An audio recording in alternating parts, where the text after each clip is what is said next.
Dr. DK Sunil, welcome to PTI. Thank you so much for talking to us. Thank you. It's a pleasure to be here. And as you know, HAL is a defense public sector unit, and it was awarded the Maharatna status last year. We are the first DPSU to be given the Maharatna status. We are about 24,000 employees spread over 7 states. We have 21 manufacturing plants and 9 R&D centers, and a portfolio of products, many of them designed indigenously.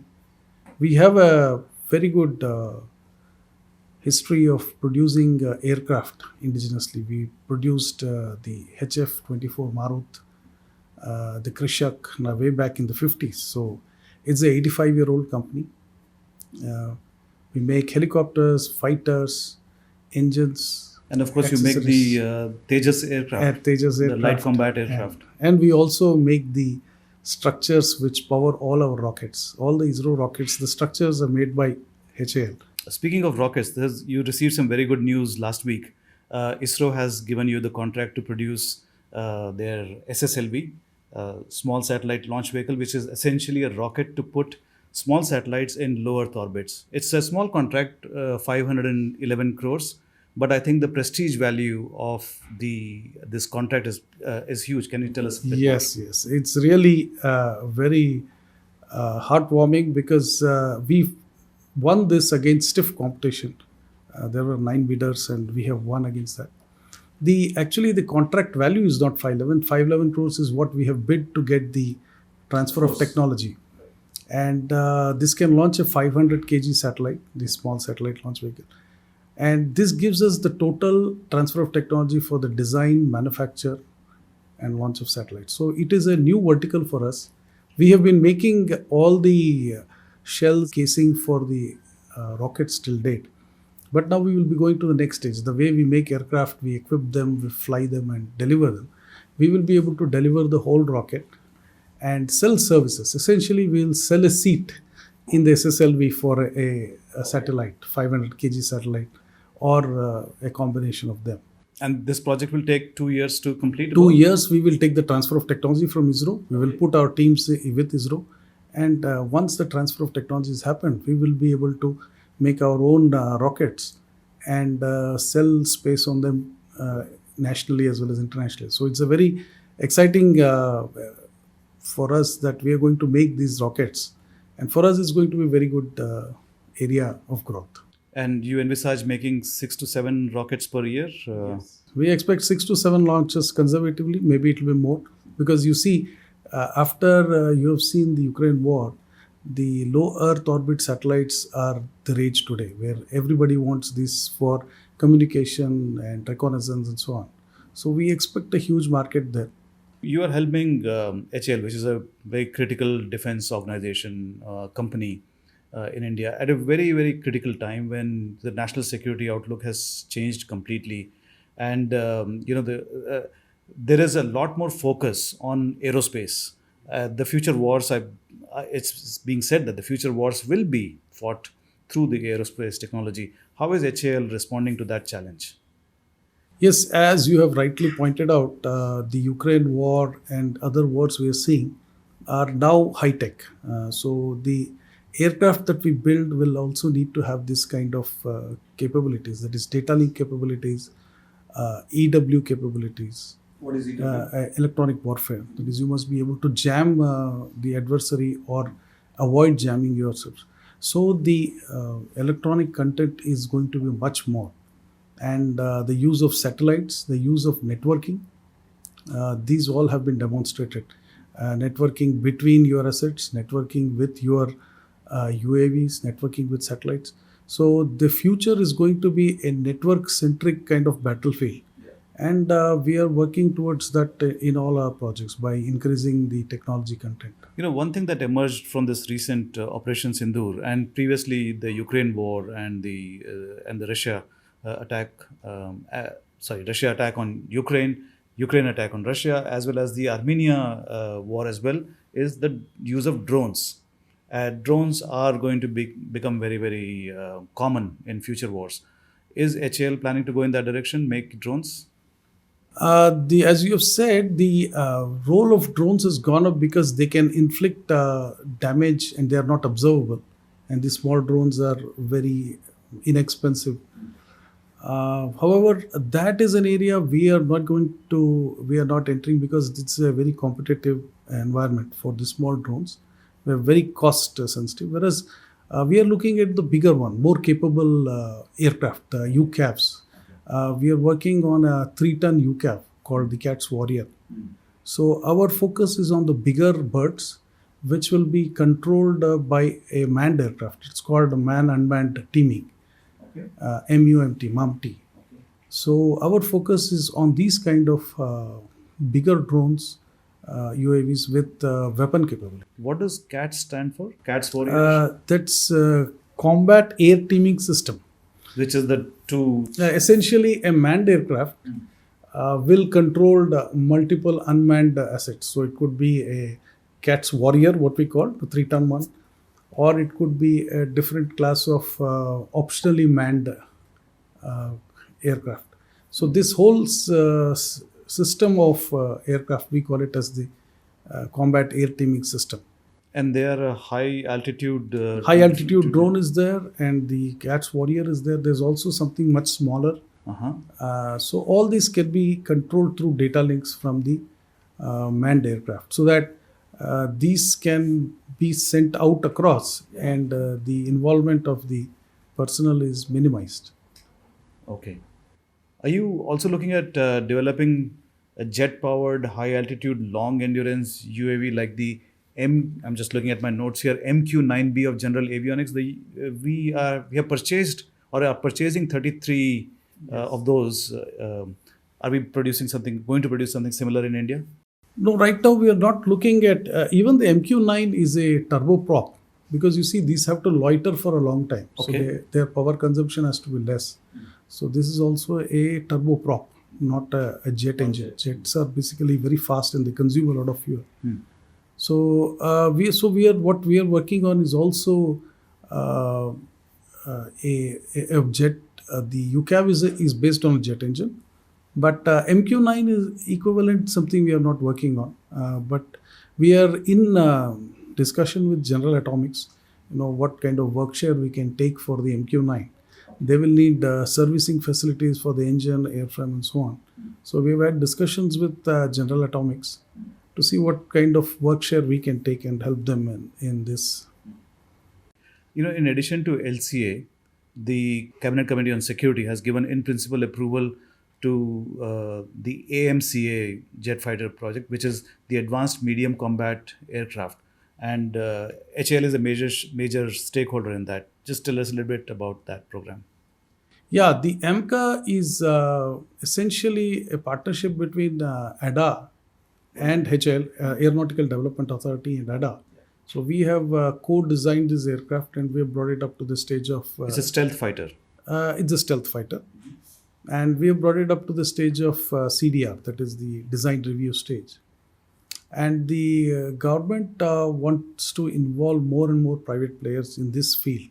So this time they have gone for an open tender. So HAL is on equal footing with other private parties to bid for this contract. So essentially the contract is for building prototypes, 5 prototypes, and later at the fatigue testing.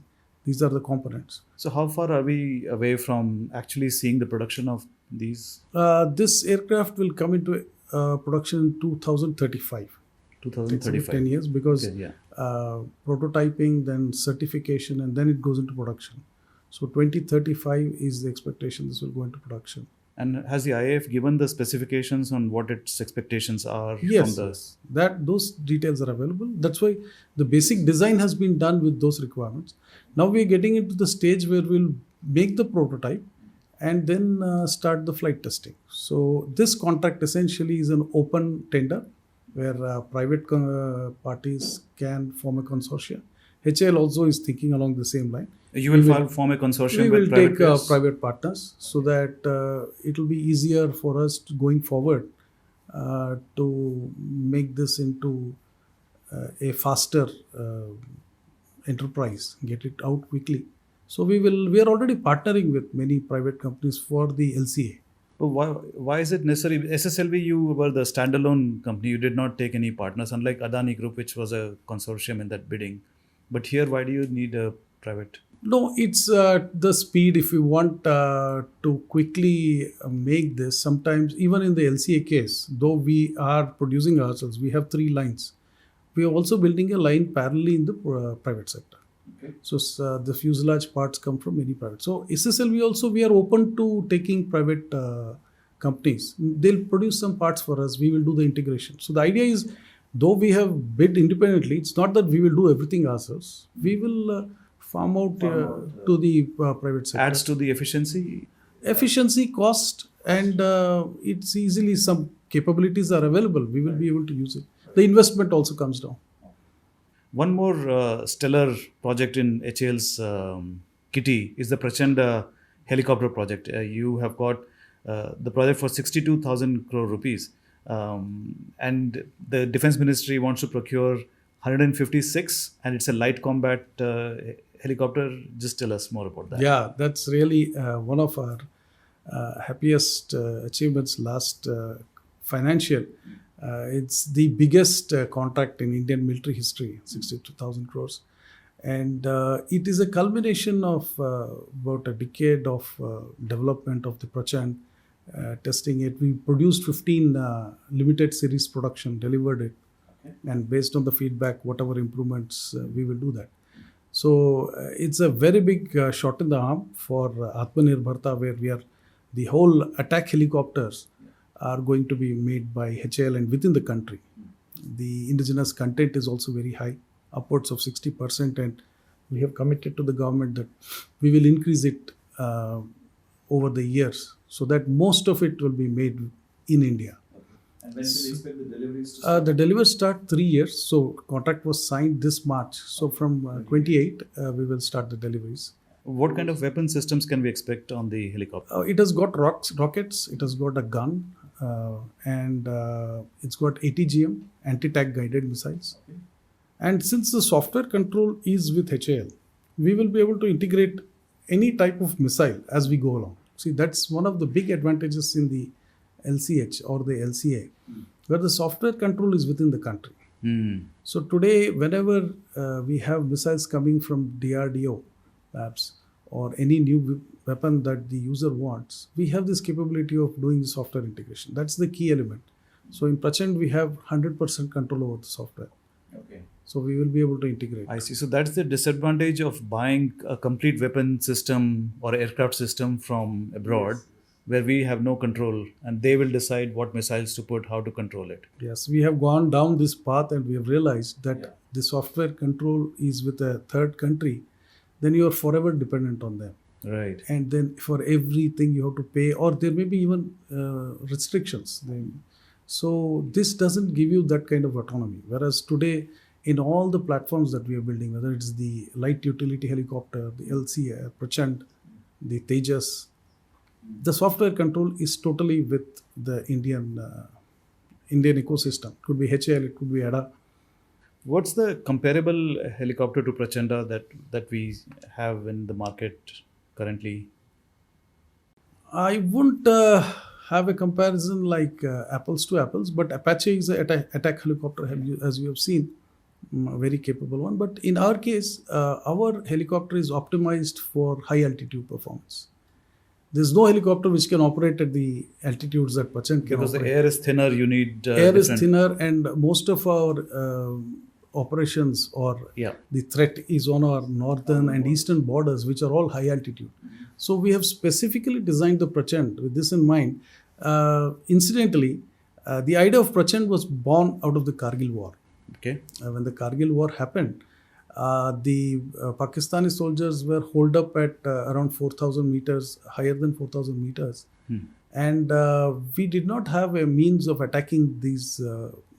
They were sitting in bunkers in those areas. And bombing from a fighter on top of them was not effective. You had to, the best is to go with a helicopter where you can do that. So that's how the Air Force said that, can we build a helicopter which can do this kind of action?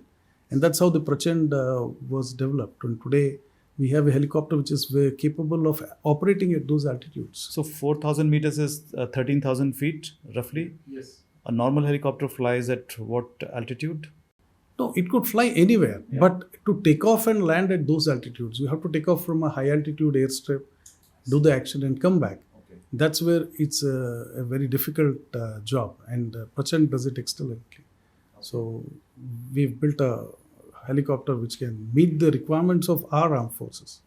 And this also opens up international markets also. If Yes, definitely. We have a lot of countries asking us for that. And we have looked at it. Right now, our own needs are more important, so we're going ahead. But parallelly, we are open to that. We will start discussing and see how we can ramp up and deliver. So quite a few countries are interested in this. you spoke about the software integration being so critical for any aircraft system, and this is why the Western countries have an advantage because they have been in this business for so long. How difficult it is to develop an aircraft, a fighter aircraft in the country. LCA is a shining example of what you've done. How difficult is it? I think when we started with the LCA, this is the first time we've built an ecosystem. All the parts were to be made. If you remember, after the Pokhran, all support from the US was cut off. We had to build totally the flight control system from the scratch. So a lot of technologies were built during the Tejas development. Today, that ecosystem is available for the newer development. So if you see the timeline of the Tejas and the timeline of the Prachand, we have done it much faster because there are lots of companies in the country who can make avionics, who can make software, who can help us in building the parts. So I think the ecosystem is today much more mature. So future projects will be much faster. They will happen. Yeah, for a layman, the layman will think, what is the big deal to make an fighter aircraft? All you have to do is create the airframe, have the engines, and have the software, and have the guns, and put it together. You have a fighter aircraft. So, but obviously, it is not so simple. Otherwise, every country would do it. So, that's the challenge I was hoping you would address. I think you need a combination of factors. One is a ecosystem which understands these kind of aircraft. What are the systems, airframe design, engine, the weapons, the software, and integrating all this requires a systemic knowledge. Okay. Right. So, for example, just to give you an example, firing a missile looks simple, but when the missile is fired, there is a difference on the wing when you fire it. Okay. And there is a plume, it separates. Yeah. So unless these things are done very carefully, it could as well hit your own aircraft. So there are a lot of studies which go into it, aeromechanical studies, that when the bomb is deployed or the weapon is deployed, it should be stable. It should not have a different trajectory. Okay. So it's a very critical thing, timing wise and integration wise, and what is visible to the pilot. And it's like a fusion of all the sensors. You will have a radar, you will have these computers, all of them working flawlessly. Then you get this kind of delivery. So it's like a symphony. It's like a symphony, exactly. That's a good word, because unless it works perfectly, if you have to deliver a weapon at say 50 kilometers, 60 kilometers from an altitude, and you're talking about a very small area target, then that kind of precision is required. Yeah. So you need to know the whole story, aircraft, the ballistics, the missile. So I think we have mastered all of them over this period of time. Nice. HAL has done a fantastic job. Every Indian is proud of what HAL has achieved. And yet there is some criticism once in a while. Very recently there was criticism that Tejas deliveries were delayed. Yeah. But there is a reason why the deliveries were delayed. I think you should elaborate. I mean, every company goes through its a fair share of criticisms, and it does happen. Unfortunately, in this case of LCA Mk-1A, we have built the aircraft. As of today, we have 6 aircraft lined up, but the engine deliveries have not happened from General Electric USA. They were to deliver the engines in 23, but even till date, we've got only one engine. And the technical issues are, we are told, now sorted out, and we will be getting 12 engines this year. So we will be able to deliver those 12 aircraft this financial year. So I think the criticism has been that the expected deliveries not happen. But notwithstanding that, I can assure you that as of today, 6 aircraft are ready. We have fitted them with Cat B engines, flown them, and they're ready. So there is no let up from our side. We are building those aircraft, getting them ready, and we will be in a position to deliver. And they're world-class aircraft. Yes, if you look at the kind of package that we have on LCA Mk-1A today, we have a high quality radar, ISA radar. We have a EW pod. We have ASRAM missiles, Astra, which is DRDL. So it's got a full complement of avionics and weapons, which makes it a very potent platform. So it's going to be very good for our defense. And several other countries have also shown interest in Tejas, Malaysia, Egypt, Argentina. Where are the talks? At what stage are they? Malaysia, we were top contenders, but unfortunately, we could not win that. It went to the Koreans. But notwithstanding that, these efforts are underway. We are talking to many countries for the Tejas. And as I said, the USP is that we have software control. So countries are very interested because of that. Yeah. And the lack of restrictions, or as far as the government of India is friendly with the country, then we should be able to supply. So, with you mean open source software? You would no. I mean, if the relationship between the countries is good, yeah, then the deliveries can happen once the contract is signed. Right. So we are talking to a lot of countries. I hope we will have a breakthrough soon. Besides the Tejas, there are other HAL products which can be supplied internationally also. The HTT-40 is a trainer, basic trainer aircraft, which we have now certified and will deliver to the Air Force. It's a jet aircraft. It's a turboprop. Turboprop. For training of rookie pilots. Mm-hmm. That is a very capable aircraft which we will market abroad. Mm-hmm. We've also looked at the LUH, which is a 3-ton helicopter, which is under certification, the ALH and the LCH. So we have these 4 products which are already in production. So we will be marketing them all over the world. And there is a very good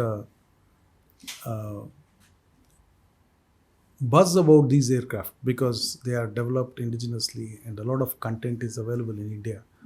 So most of the countries that we are talking to are very interested about it. How would you rate our production compared to China's fighter aircraft production? Production rates, you mean? No, just the quality of their aircraft, their capabilities. I know we are behind them, of course. It would be unfair to compare. No, I would not look at that. See, because many times what is available in public media is questionable. I mean, it's a question of everybody claiming this. But the aircraft that we have today are no less than any aircraft in the world. If you look at the Tejas with the current complement of weapons and avionics, it's as good as anything on the market. Right. So I think it's finally comes down to having an aircraft which you can build, you can maintain, you can upgrade. I think this is the sort of capability which is important for a country. You could buy a very fancy aircraft, but if you're not able to maintain it, then you're in trouble. Or if you don't get the spares in time, you're in trouble. Yeah. So I think for a country, what the government is also pushing for, the Atmanirbharta, I think strategically it's very important that you have the capability to build, maintain and upgrade an aircraft over a long period of time. I think that is building the strategic depth. That's more important in my. That should be the mantra of our defense strategy. Exactly. I mean, you have an expensive hardware and it's sitting on the ground because you don't have a spare. It doesn't make sense. So I think the government of India is today pushing for this, that we should have all these capabilities in the country, right from raw materials to the software. This thinking did not exist earlier. It was all just let us buy stuff from abroad and then use it. It is also a question of maturity, I think. If you, when we made the mix in the 60s at our plants, it was a transfer of technology and we built this. At that time, the country did not have any capability of that grade, though we were making smaller aeroplanes, designing our own small airplanes. I think this kind of ecosystem did not exist. So I would say in the last 50, 60 years, these capabilities have built up in various areas. Software, we've become a world power. Electronics, airframe. So today, I think that evolution and maturity has been reached, where we can confidently say that we can build our own systems. I mean, nobody expects our entire defense needs to be manufactured within the country. It's not going to happen overnight, but that should be the goal. Yes, you see, as you build this capability and start doing that, the content will go up. Obviously, it would probably have some percentages coming in from there, outside. But the idea is to minimize it and see that the strategic independence is retained. So I think that is the intent of the government. You're also negotiating with GE Aerospace on the co-production of GE F414 engines. Where does that stand? We are now discussing the TOT principles, basically 80% transfer of technology. So those discussions are more or less over. Now we will be getting into the commercials. So this financial year we should be able to conclude this deal. And these engines will be used in which It fighter will be used aircraft? in the LCA Mark II, Okay. which is under prototyping stage, Right. Okay. and the initial prototypes of the AMCA. 5 prototypes will be built with this 414 engine. So it's in a good stage. We are having regular rounds of discussion with General Electric on this. There was some unfortunate incident with the Dhruv aircraft. After the air crash, the entire fleet of 330 Dhruv helicopters were grounded from all 3 defense services. What was the issue, and has the issue been addressed? There was a unfortunate accident of the Indian Coast Guard, and on analysis we did see there was a problem with the non-rotating swash plate. So after analysis, it was seen that this was specific to the naval variant of the LH, which is used by the Coast Guard and the Navy, whereas the Army and the Air Force did not have this issue. So those have been cleared and they are flying. Now we are doing we have instrumented 2 helicopters and we are doing the testing on that to find out the root cause. So we expect in July we will have all this data, and then we will be able to come up with what is the solution for this.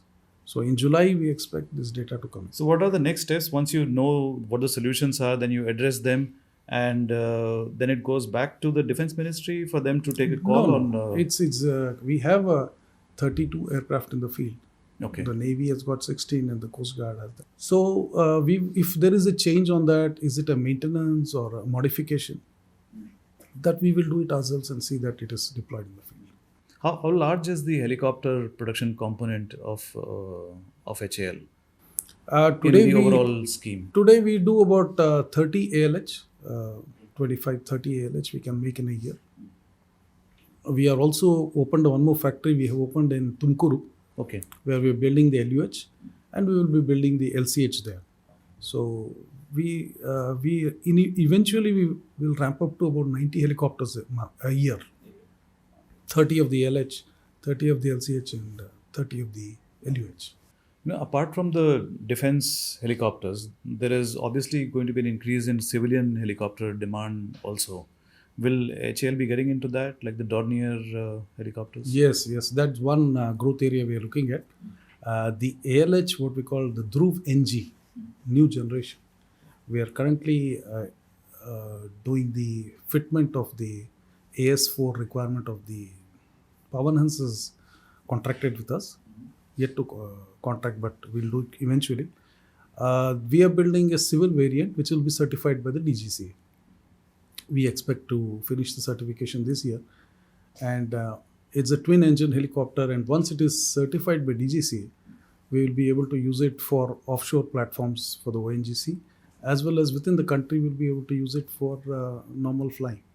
We already have some civil helicopters flying with Pawan Hans and with the government of Jharkhand, but they are earlier avionics version. Now we have a full glass cockpit, very capable one. So this year we will do the certification, and then this will be a big growth area for us, where we will have civil helicopters flying in the country. As an expert in aviation industry, I would like to ask you, why are there so many helicopter crashes? I mean, we hear that very often in Uttarakhand. It has happened twice. What is it about the helicopters that makes it inherently unstable and prone to crashes, or is it maintenance issues mostly? Yeah, in fact, our chief test pilot helicopter, he has got a slogan in his room which says, "A helicopter inherently doesn't want to fly." Right? You have to keep make it Making fly it- by applying a lot of controls, whereas your Fixed wing normal will- fixed wing, at least it can glide. Yeah. Whereas these things have to be. So with all these components, the blade and the controls, Rotors, yeah. it's very critical. And I think the maintenance aspect is perhaps the most important. When these aircraft have to be kept airworthy, the maintenance has to be meticulously followed, either in terms of the schedules or, my view, any shortcuts could always lead to disaster. So these aircraft that are crashing, these are all in operation for a long time. These are not new aircraft. So they've been flying all over the world for a long time. So if there are any lapses, then the outcome is catastrophic. Just give me an example, one or two small examples of what little miss in the maintenance can cause a crash. You can become It technical could be if you simple like. things. I mean, it could be simple things like a hose. There's a hydraulic hose. It could be lubrication. It could be something that has to be, for example, you have oil seals, which have to be replaced at regular intervals. If those things are not done, there are schedules given that these have to be replaced at so These and so intervals. schedules. Yeah. If those are not done, then it could turn into something catastrophic. So I think this aspect is very, very critical. We have seen that because of the speeds involved, very small changes could make the aircraft unstable. Right. So even a small lapse or a miss in the maintenance or what, will have a cascading effect which can end in a disaster. Yes, yes. A small hose, a hydraulic hose, Yeah. if it is snapped or a cable or anything. And the pilot has no control after that. Because the way you're operating, perhaps you're in a high altitude area and you are trying to land. So the operations are very critical, and any sudden change in the aircraft behavior at that point, probably the pilot doesn't have that much time to react, and then it ends up in a catastrophe. So I think that perhaps is the most important area of focus, that those things are followed meticulously. Unlike a car, if there's something wrong, at the most it stops on the road. But here, I mean, it's very unforgiving. It is unforgiving, yeah. But just one final question. You have just come back from Paris, where you attended the Paris Air Show. Tell us, what are the exciting things that you saw there in terms of the future of aeronautics? I did see a lot of UAVs in this Unmanned aerial- unmanned aircraft. We are seeing a lot of them. And very interestingly, a lot of electric aircraft. Electric aircraft? Small electric aircraft, right from 2-seaters to 6-seaters. How are they powered, with batteries? Batteries. Or, So very interesting aircraft, and I think the urban air mobility is something they are targeting, and that's coming up in a big way. This will be like air taxis? Air taxis for two people? For 2 people, we are seeing very small, capable aircraft today available, and they are going to start operation now. So that's you can see that the frontier is moving slowly that way.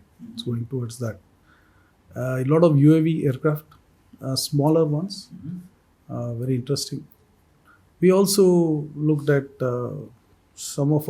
we discussed with our partners across the world about supply issues, and we are also encouraging them to come to India and manufacture in India so that our supply chain becomes resilient.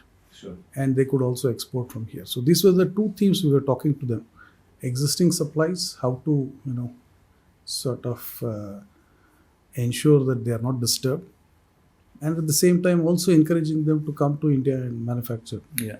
These were the themes which we discussed. Which countries would you say are at the forefront of aerospace manufacturing in the world today? Oh yes, USA Yes, has got of a course. thing. France has got a very good ecosystem. France, UK, Germany? Germany is more into, I would say, the components parts. Okay. But all these companies have very good ecosystems. They are interdependent. They've made a lot of aircraft. And I also saw a lot of small startups having very capable aircraft. They're not very big, but very small companies coming up with. I saw an aircraft which was about a few hundred kg, but its performance characteristics were very impressive, coming from a very small company. I see that they are able to innovate faster and make these kind of aircraft. So, a lot of companies in this domain. So, very interesting. Right.